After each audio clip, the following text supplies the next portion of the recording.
Et si notre bien-être commençait tout simplement dans notre estomac? Aujourd'hui, je reçois une femme passionnée par sa profession, le docteur Ilham Azrali, qui est là pour son déclic et qui est là justement pour nous parler de tout ça. On va lui souhaiter la bienvenue, comme à vous, chère communauté, de l'ODJ TV, notre web radio R212, le portail Les Marocains du Monde et toutes les plateformes sur lesquelles nous sommes présents. Bienvenue, docteur. Merci, Sophia. Merci pour l'invitation, c'est un plaisir. Merci. Merci d'avoir accepté tout de suite. Avec plaisir. On est très heureux de t'avoir parmi nous aujourd'hui. Donc, tu es médecin, gastro-entérologue, nutritionniste et également écrivaine, comme on dit aujourd'hui, ou bien auteur avec E ou autrice, d'exactement 2 ouvrages dont on va parler également aujourd'hui. Alors, bien évidemment, si tu es là, comme je dis toujours, c'est parce que tu es passionné par ta profession. On va parler de tes déclics, puisqu'ils sont différents, l'écriture et ta profession.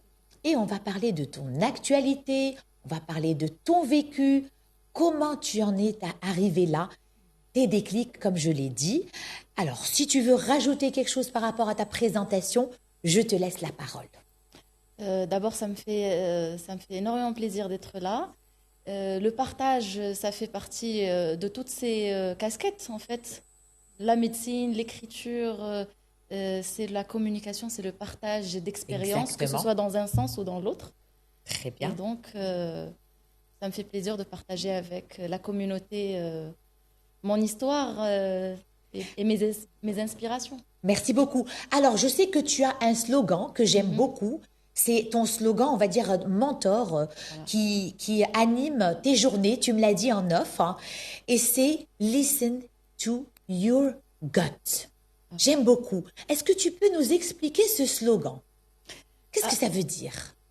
Alors, « Listen to your gut », c'est inspiré en fait de la belle coïncidence qui n'est peut-être pas une.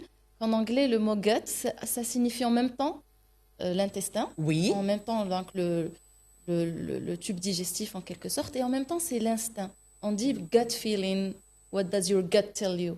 Donc, nice.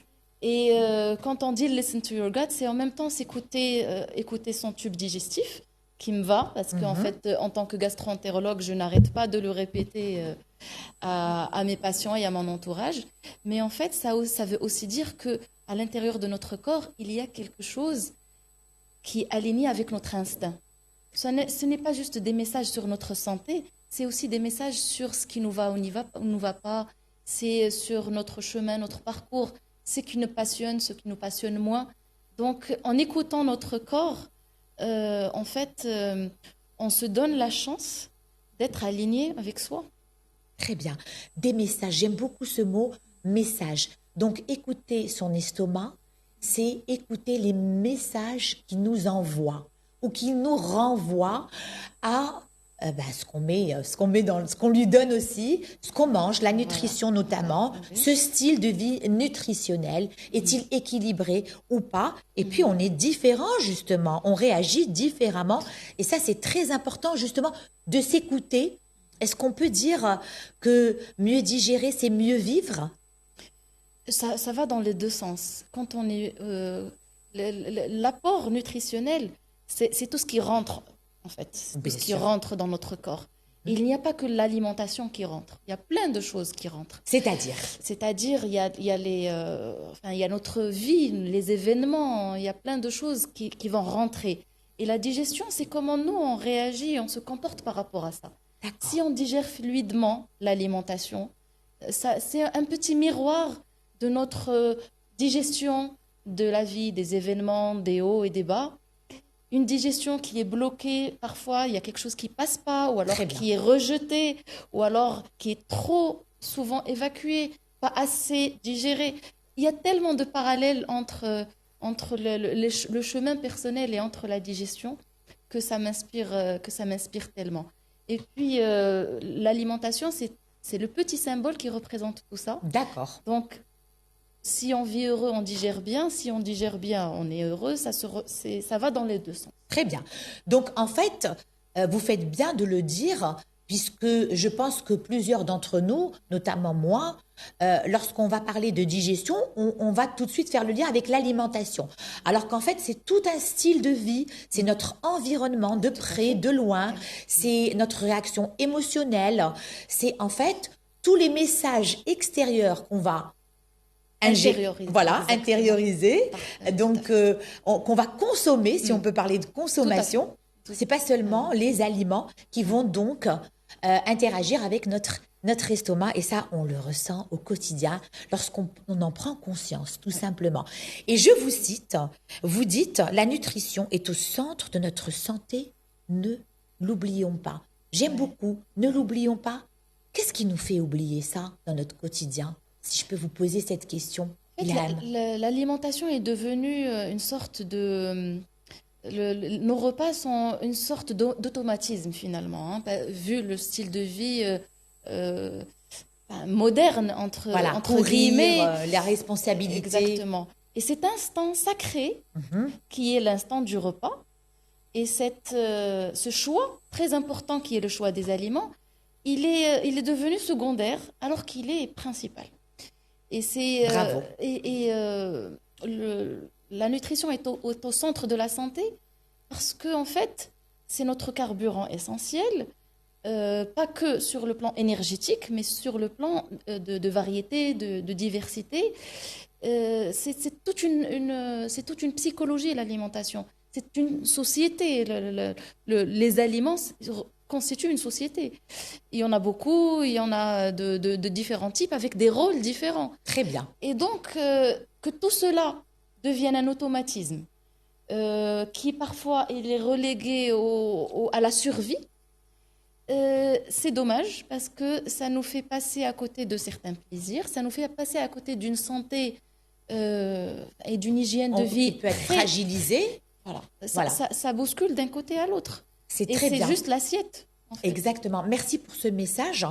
Il est important de rappeler aux personnes qui nous regardent aujourd'hui et qu'on remercie également au passage pour leur fidélité, pour leur intérêt, pour les commentaires qu'ils nous font également, leur retour positif. Et il est important de rappeler, c'est pour ça que j'ai insisté sur nous l'oublions pas, ne l'oublions pas, et vous faites bien de parler d'automatisme. Une alimentation, ça ne s'automatise pas. On nomatise les choses pour justement le bénéfice de l'automatisation. Alors que l'alimentation doit avoir les yeux bien ouverts, on doit la choisir, la sélectionner, on doit lui parler, on doit vraiment faire en sorte de faire les choses correctement. On a parlé en off, toi et moi, Ilham, on a dit on entend souvent dire que le système digestif est notre deuxième cerveau. Qu'est-ce que ça signifie? C'est quelque chose qu'on a senti avant de le prouver. Donc, bizarrement, l'être humain, il comprend des choses même en dehors de la science. On a toujours senti le lien entre nos émotions, entre nos réflexions et entre ce qui se passe à l'intérieur de notre ventre et vice-versa. Mais aujourd'hui, on a des preuves. On a des preuves scientifiques, que ce soit sur le plan hormonal, que ce soit sur le plan nerveux. Il y a un lien direct entre le cerveau et le tube digestif qui est hyper innervé. Ça veut dire il y a des récepteurs neuronaux très, très, très nombreux au niveau du tube digestif. L'organe le mieux innervé et le plus innervé au niveau du corps. Avec un contact direct par le nerf vague. C'est un nerf, si vous voulez, comme une autoroute qui va du cerveau à notre estomac et de notre estomac à notre cerveau. Donc, les messages s'échangent. En plus de ça, on a sur le plan hormonal, notamment, par exemple, quand on parle de la sérotonine, l'hormone du bien-être, elle est sécrétée en grande partie dans l'intestin. Très bien. Et donc, un intestin qui n'est pas équilibré, qui va mal, tout simplement, qui n'est pas bien pris en charge, ça va répercuter le moral, ça va répercuter la santé mentale. Sur la santé mentale, tout à fait. Donc, c'est un deuxième cerveau, aussi parce qu'il reçoit une information extérieure, il la traite et il en fait quelque chose. c'est un petit peu la symbolique du cerveau. On reçoit des apprentissages, on les traite et on en fait quelque chose. Très bien. Chacun de nous va en faire des choses différentes. C'est pareil, on fait rentrer des aliments, on les traite, on les digère plus ou moins bien et on en fait une énergie positive, négative. Et c'est ça la symbolique que j'aime bien remettre en valeur. Ouais. En dehors du nerveux et de l'hormonal, il y a aussi le rôle, la symbolique du rôle, en fait. D'accord. C'est très clair. J'aime beaucoup ce schéma. J'apprends beaucoup grâce à ce que vous nous dites aujourd'hui, à ce que tu nous dis. Et j'espère aussi que les gens qui nous regardent en profitent. J'en suis sûre. Et donc, en fait, ça explique beaucoup de choses. Ça explique pourquoi, des fois, on ne comprend pas pourquoi notre système digestif est un petit peu perturbé. On va tout de suite se poser des questions par rapport à ce qu'on a mangé, alors que ce n'est pas toujours le cas. Ce n'est pas que ça. Oui. Ça peut être un mot qu'on nous a dit, ça peut être une réaction émotionnelle, des émotions cumulées, donc le bien-être tout simplement. Et c'est donc un va-et-vient. Le bien-être de notre système digestif va faire notre bien-être mental et donc physique, et inversement. Si on en prend soin, il va nous communiquer, nous donner du bien-être. C'est très important. En off, tu m'as parlé, Ilham, de quelque chose de très important aussi, de 3 choses, dont le plaisir. Oui. Voilà, j'aimerais bien aussi qu'on en parle maintenant avec notre communauté. Alors, la raison principale pour laquelle je me suis intéressée à la nutrition, très bien. parce que c'était une formation diplômante en dehors de ma spécialité. Ça ne fait pas partie intégrante de la spécialité de gastro-entérologie. D'accord. Et c'était avant de pouvoir être utile à mes patients et de répondre à leurs questions, c'était d'abord pour comprendre moi-même. Parce que dans le domaine de la nutrition, il y a tellement de contradictions dans les discours et dans les messages véhiculés, parce que tout simplement, c'est très difficile d'avoir des vérités en nutrition, en comparaison avec beaucoup d'autres spécialités d'organes.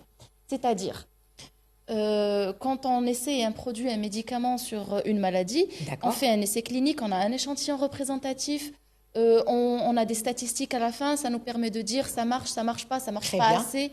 En nutrition, c'est très difficile d'aboutir à le lien de cause à effet entre ce qu'on mange et le développement de certaines maladies ou pas. Pourquoi ? Parce que c'est très difficile de traquer l'alimentation d'un groupe de personnes sur une longue période de temps à la minute près. C'est vraiment très difficile. Et les résultats se font sur des années et parfois sur des générations. D'accord. Donc c'est vraiment difficile en matière en sciences nutritionnelles et en sciences de l'alimentation d'avoir des réponses evidence-based. Ça veut dire du prouvé scientifiquement.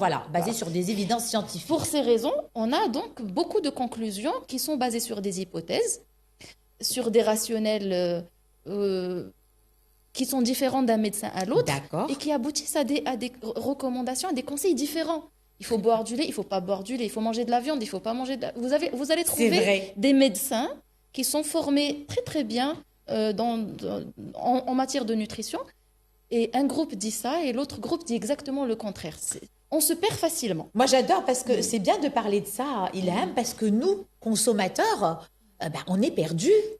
Alors aujourd'hui, on va lire un article qui nous dit justement les produits laitiers, c'est super bien. Le lendemain, on va lire un autre où la journée même, non, il faut plus toucher ça. Bon, les produits laitiers, c'est un simple exemple parce que ça va pour plusieurs types de produits. Tous les aliments ont déjà été l'ennemi. L'ennemi, c'est le cholestérol, l'ennemi, c'est le gluten, l'ennemi, c'est le sucre.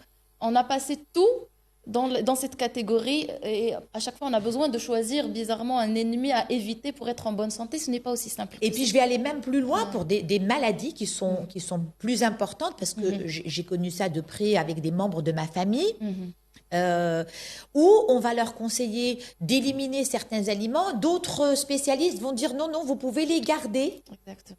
Donc c'est vraiment...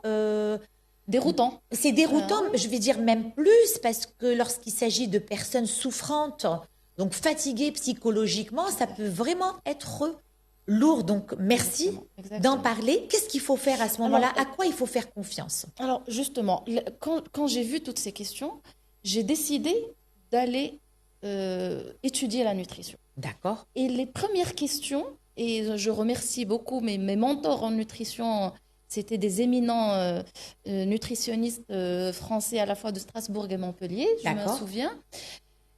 Et c'était d'abord pourquoi on mange. La première question. Voilà, c'était ça dont il faut on a revenir parlé au tout début. à l'heure. Exactement. C'était pour répondre aux trois raisons. J'aime beaucoup, vraiment, j'aime beaucoup cette vision. Le raisonnement commence par la raison initiale. D'accord. Pour comprendre la conclusion, d'abord, pourquoi on mange? D'abord, on mange pour, évidemment, la réponse que tout le monde va sortir, c'est pour répondre à nos besoins énergétiques, nos besoins vitaminiques, nos besoins hormonaux, nos besoins de fonctionnement. D'accord. L'alimentation, c'est un carburant. D'accord. Alors, parfois, on croit que c'est le seul motif de l'alimentation en nous comparant aux autres espèces. D'accord. Mais en fait, l'homme ne mange pas comme l'animal. L'homme a inventé la cuisine. L'homme a inventé les épices. Enfin, pas inventé, mais en tout cas, il les a intégrées. Donc, un aspect plus social. Il y a autre chose alors. Oui. Donc, la deuxième raison de l'alimentation, c'est le plaisir. Très important. Le plaisir en mangeant.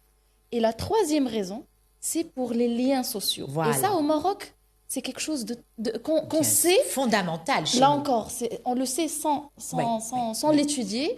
C'est que la nourriture nous réunit. Il n'y a pas d'événement où il n'y a pas un repas au centre. Exactement. Il n'y a pas une consommation. Chez nous, c'est vraiment très quel que soit l'événement. Exactement. Du mariage aux funérailles, il y a toujours un repas qui réunit les gens. Donc, cette simple phrase, cette simple définition m'a permis de comprendre tellement de choses parce qu'il y a tellement d'attitudes nutritionnelles qui ne marchent pas. C'est parce qu'on ne respecte pas les deux autres objectifs. Si on mange nutritionnellement parlant, sain, suffisant, caloriquement parlant, c'est bien. Mais il y a un déséquilibre de santé. Il y a une perturbation quelconque. Il faut vérifier. Est-ce qu'on a du plaisir en mangeant? Ah, d'accord. Est-ce qu'on mange seul ou en société? On peut appeler ça une règle de 3. Il faut respecter les 3. Sinon, ça ne marche pas. J'adore. Et du coup, quand on demande à quelqu'un de faire un régime restrictif pour sa santé, mais du coup, on l'oblige à manger seul, on n'a pas respecté l'un des piliers de la nutrition, ça ne va pas marcher. Ces règles, soit ça ne va pas durer, soit ça ne va pas marcher. Et donc, quand je suis revenue à cette définition, quand je l'ai bien étudiée, en fait, c'était la philosophie de la nutrition. D'accord. Et c'était ça, le chapitre qui m'a le plus plu. Donc vraiment, c'est de la profondeur, là. On revient à la préhistoire. Exactement. On commence dès le début de l'espèce. À quel moment est-ce qu'on était des chasseurs-cueilleurs? À quel moment est-ce qu'il y a eu l'agriculture? Est-ce qu'on s'assoit pour manger? Est-ce qu'on mange en bougeant? Il y a tellement de choses. Et en les comprenant, on peut comprendre pourquoi vous et moi aujourd'hui, on devrait manger ça plutôt que ça. Et pourquoi quelqu'un qui vit ailleurs n'a pas vraiment besoin du même conseil parce qu'il a un autre milieu et une autre histoire familiale. Donc la culture, l'environnement géographique, etc. Tout à fait. C'est pas aussi simple que ça. Exactement. Il n'y a pas une recommandation qui vaut pour tout le monde. Pas du tout. Que vous soyez au pôle Nord ou au Maroc, vous mangez pas pareil et vous devriez pas manger pareil. D'accord. Donc ton conseil, alors vraiment, je te remercie et j'en profite aussi, autant que les personnes qui nous regardent. Donc ton conseil, c'est garder en tête cette règle de 3, plaisir, l'aspect social et l'aspect nutritif, on va dire. Et il faut que ce soit équilibré. Il ne faut pas oublier un pour l'autre. Un équilibre. Ça explique beaucoup de choses. Alors maintenant, on va s'intéresser à toi, ton cursus rapidement, donc scolaire si on veut, où tu étais, parce que je sais que tu étais à l'étranger, tu as décidé de retourner, c'est ce que j'ai cru comprendre, au Maroc, et ton déclic, le déclic de ta profession actuelle de médecin gastro-entérologue, de nutrition et aussi d'auteur, et on va passer à ce bel aspect aujourd'hui. Je sais que tu aimes beaucoup ça. Oui. L'écriture. Oui. On partage donc ça en commun. Voilà. Donc, est-ce que tu peux nous parler de tes déclics? Il y en a eu plusieurs, en effet. D'accord. Alors, mon parcours scolaire, honnêtement, j'ai été bonne élève. D'accord. Comme la majorité des médecins. Il y avait une scolarité réussie, on va dire. Réussie et même au niveau basique, au primaire, au secondaire, c'était une scolarité qui m'a quand même beaucoup marquée à travers certains de mes enseignants qui m'ont beaucoup inspirée. Ah, super. Donc déjà des mentors. Oui, c'est-à-dire à un très jeune âge, il y a eu des rencontres, il y a eu des événements qui commençaient des mini-déclics déjà de ce que j'allais faire et devenir plus tard. Et d'ailleurs, en parlant d'écriture, c'est quelque chose que j'ai commencé très très tôt. Je me rappelle, ma première histoire, c'était à l'âge de 12 ans. c'était un embryon de roman, mais voilà, à cette époque-là, c'était déjà là, hein, la vocation. Après, le déclic du choix de la profession médicale, c'était honnêtement pas prévu. D'accord. Comme on a discuté un petit peu aux coulisses, j'avais une orientation mathématique et sur conseil de tous mes enseignants qui voyaient que j'étais plus douée en chiffres et en sciences exactes, m'avaient orientée donc, et moi-même j'étais orientée vers l'ingénierie, vers plus du commerce, etc. Et en effet, j'ai passé des concours et postulé dans ce sens après mon baccalauréat. Et alhamdoulilah, j'ai été acceptée partout. Donc j'avais assez le choix par rapport aux grandes écoles, aux classes préparatoires et à l'HEC, etc. Et pendant mon été, juste après le bac, il y avait ce concours de médecine qui me titillait un petit peu. C'était un rêve d'enfant. Quand j'étais enfant, je disais j'allais devenir médecin, tout ça. Et puis ça s'est oublié un petit peu en chemin. Mais il est revenu un peu à la surface. Il est ressorti. Je vais passer le concours. C'est magnifique quand ça ressort comme ça. Ça est ressorti, mais vraiment à la dernière minute presque. Et heureusement que c'est ressorti, ça m'a permis de passer le concours. Bravo. Et honnêtement, je me disais pas que j'avais beaucoup de chance parce que j'avais pas fait beaucoup de sciences naturelles en étant dans l'orientation sciences mathématiques. J'avais pas du tout fait de sciences naturelles les 2 dernières années. Et je me disais, peut-être je l'aurais pas. Mais j'ai réussi. Et j'avais un très bon classement. Et j'ai dit, bon, ok, c'est bien. C'est bien pour mon ego. Je sais que j'ai réussi ça. Ça fait plaisir. Mais quand même, je me suis inscrite en classe préparatoire et j'ai commencé le chemin dans ce sens. Et en septembre, après la fin de l'été, un été que j'ai passé en mode méditation, il y avait un délai à respecter. Et le jour de ce dernier délai, en sortant de chez moi pour aller m'inscrire officiellement, je passe devant le miroir de l'entrée. De la maison De la maison. Juste avant de sortir, je me regarde et je me vois en tant que médecin. Je vois une blouse blanche, je vois le futur. Et je décide à ce moment-là d'aller, c'était le lycée Moulay Youssef des classes préparatoires maths sup. J'ai retiré mon baccalauréat original et le même jour, je suis allée le déposer en fac de médecine. Magnifique. Le dernier jour avant la fin des inscriptions. Magnifique. Et vraiment, il n'y a pas d'exagération, c'est une décision qui s'est vraiment faite en l'espace de quelques secondes. C'est un très beau message. Merci beaucoup.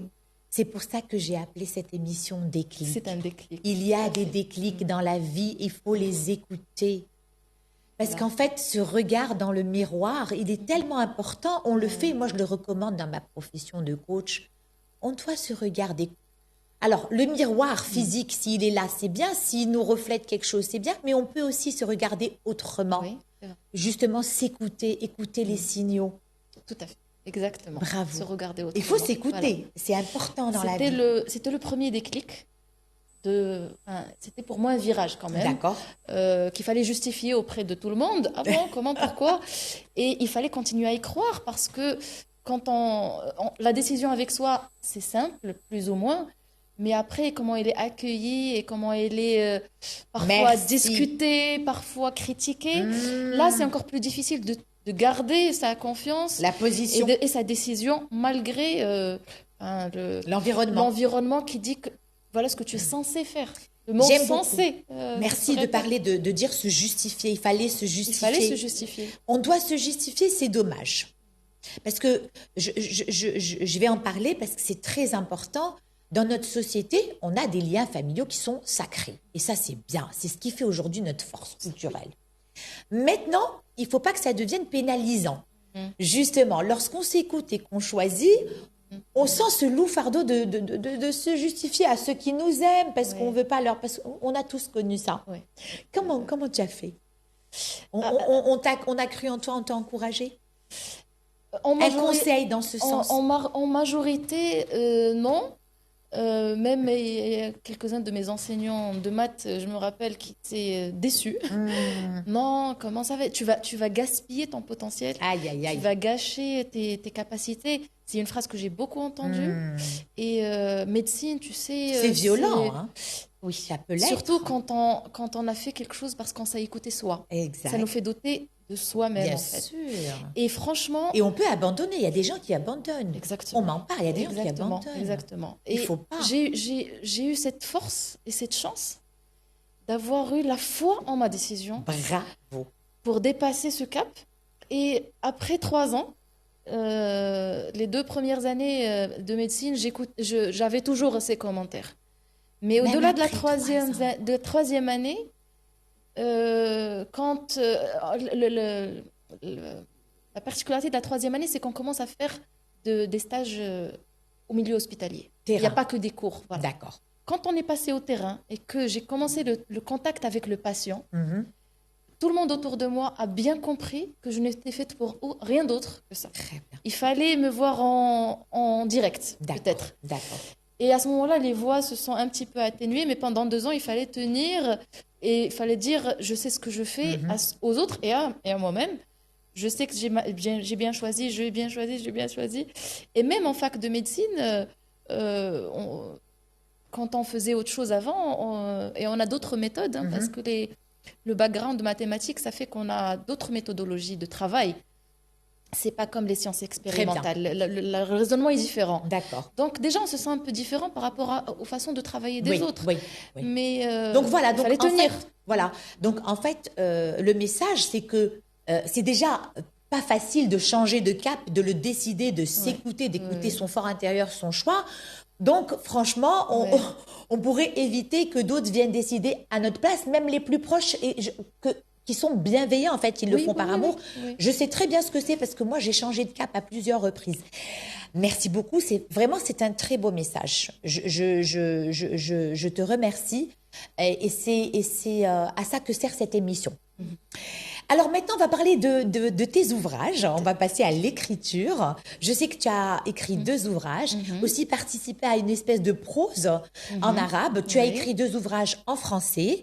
Moi, j'en ai un aujourd'hui. Je vais le montrer. C'est « L'amour, c'est toi ». Et je remercie M. Benchirloun à qui tu l'as dédié et offert, qui est notre CIO, donc à l'ODJ, que tout le monde connaît. Et je le remercie, c'est lui qui m'a donné l'ouvrage pour le lire et qui m'a fait découvrir Ilham Azrali, donc une personne passionnée que nous avons aujourd'hui parmi nous dans les studios de l'ODJ. Alors je vais parler avant de donner la parole du titre. J'aime beaucoup le titre parce que je trouve qu'il peut être interprété différemment. Quand on lit « L'amour, c'est toi », on pense à l'autre. Mais on pense aussi à nous. L'amour, c'est toi, donc c'est toi. Va chercher l'amour chez toi. Alors, donc, tu as parlé de... Et c'est lié à ce qu'on disait tout à l'heure, à s'écouter. Tu as participé au ciel avec ce livre, je pense. Et tu as écrit aussi un autre livre avant. Alors, avant de te donner la parole, si tu peux nous parler de ton déclic, donc écriture, moi j'ai fait des recherches te concernant et j'ai vu que ta maman aussi était écrivain. Donc qui est professeur à la faculté, professeur universitaire et qui est aussi écrivain, qui a écrit, je pense, plusieurs ouvrages. Est-ce que c'est elle qui t'a inspiré? Alors, a posteriori, oui, mais je m'en suis pas rendu compte au début. D'accord. C'est que après que je me suis dit, c'est vrai que maman elle a écrit pas mal d'ouvrages dans son domaine, elle est auteure et professeure, etc.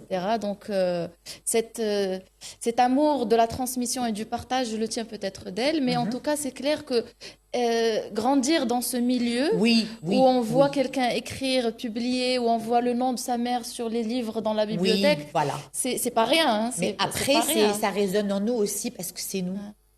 Ça peut résonner aussi en nous différemment. Voilà. Exactement, c'est chacune son domaine. Alors, c'est quoi le vrai déclic de l'écriture? Le déclic écriture, oui, je veux bien en parler parce que c'était une année de ma vie qui était très dure. D'accord. C'est un déclic qui a commencé par la douleur.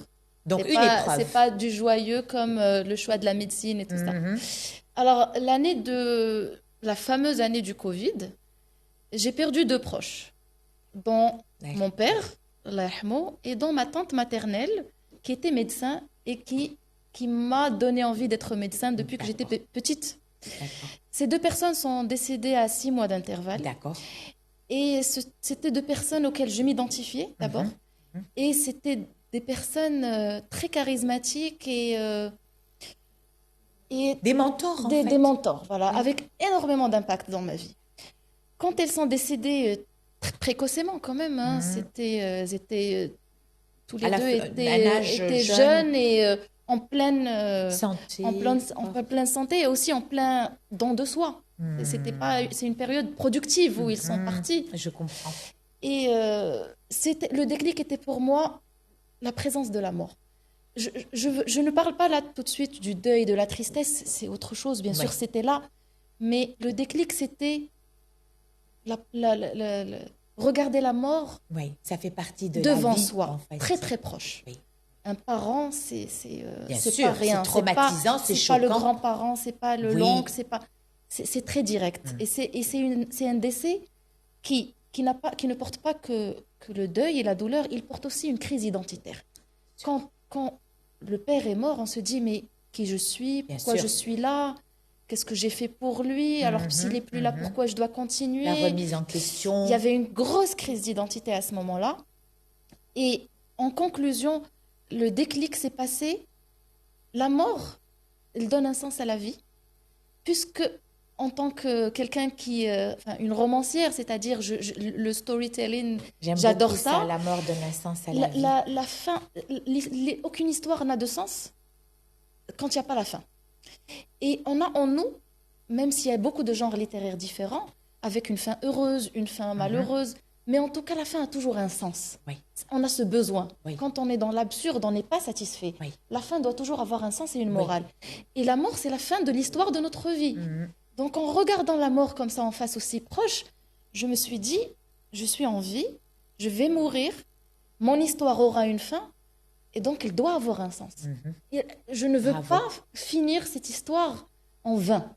Et à ce moment-là, toutes mes passions se sont réveillées, et je me suis dit, ce serait vraiment dommage de vivre et de continuer à vivre dans l'automatisme, même en étant médecin, et c'est un métier que j'aime, mais en exerçant, il y a une routine. Il y a une routine. Et on s'installe dans la routine, dans le plan.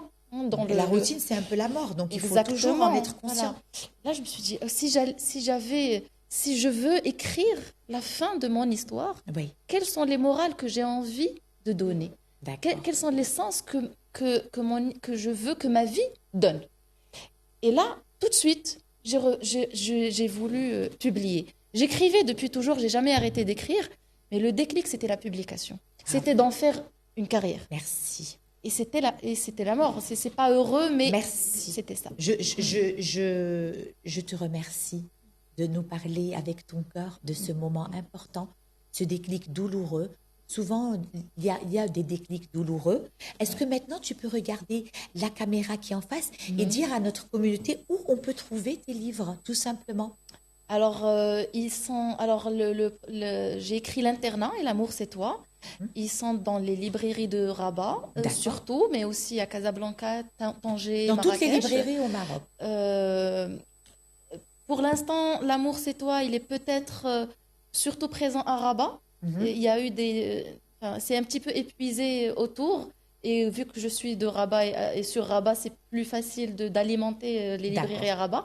On peut les commander aujourd'hui à des librairies qui livrent. Exactement. Il y a aussi la commande en ligne. Il y a aussi la distribution partout au Maroc.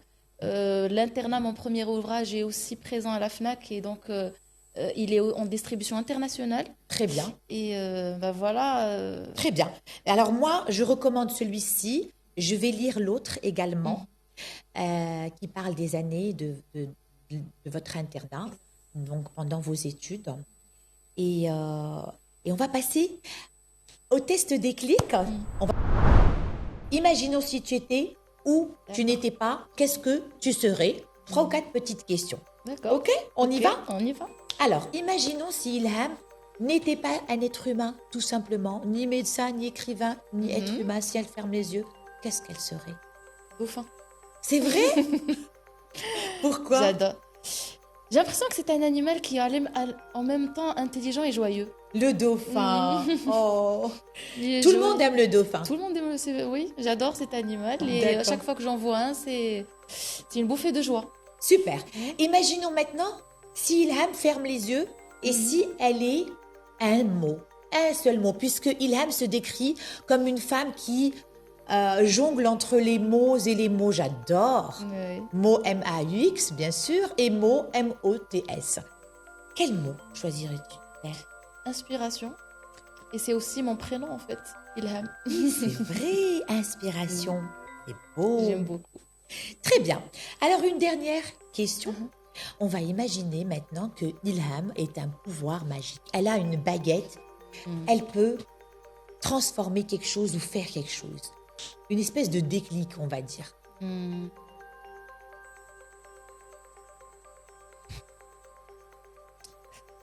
Le miroir, peut-être. C'est-à-dire donner ce reflet à tout un chacun. D'accord. Un reflet transformateur, révélateur. Révélateur. Et libérateur. Révélateur et libérateur. Comme l'écriture, comme ce qui t'est arrivé. Oui, exactement. Ça m'a fait tellement de bien à moi que j'ai vraiment envie que tout le monde passe par ce chemin de découverte. Merci beaucoup pour Avec cet échange inspirant. Je suis sûre qu'il va être aussi transformateur. Et je recommande les livres. Vous pouvez retrouver Ilham Azrali sur les réseaux sociaux également, sur Instagram. Elle partage même des podcasts. Joel Thomas, j'ai vu, j'aime beaucoup l'énergie.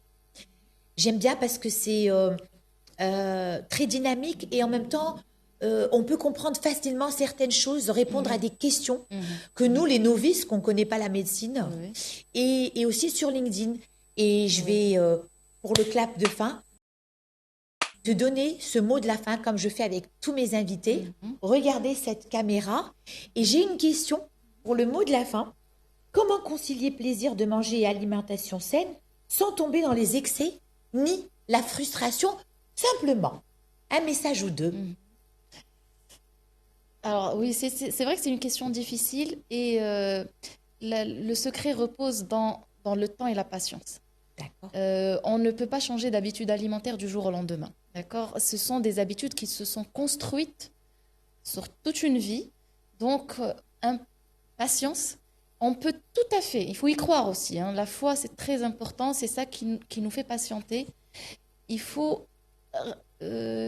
corriger petit à petit ses habitudes alimentaires.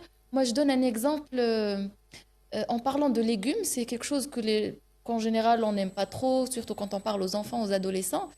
Mais je dis ce rappel, les légumes et les fruits, c'est plein de couleurs.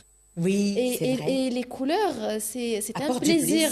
Oui. Exactement. Alors, regardons l'assiette de légumes plutôt comme une assiette colorée qui est pétillante, plutôt que comme une corvée. Donc déjà, rien qu'en présentant les choses de cette façon, c'est une assiette qui est plus appétissante. C'est vrai. Que certains autres aliments qui vont être dans des couleurs qui sont ternes, certes addictifs, mais plutôt ternes. Et avec le temps,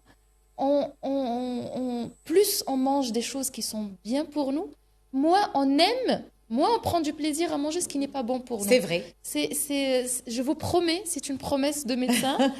Avec le temps, vous allez moins aimer les choses qui sont néfastes parce que votre corps et votre cerveau va faire le lien entre les choses qui sont bonnes pour la santé et le bien-être que vous allez vivre au fond de votre corps.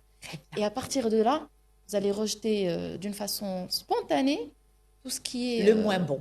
Moins bon, exactement. Merci beaucoup. Je rappelle mon invité du jour est Dr Ilham Azrali qui pratique à Rabat. Elle a son cabinet à Rabat.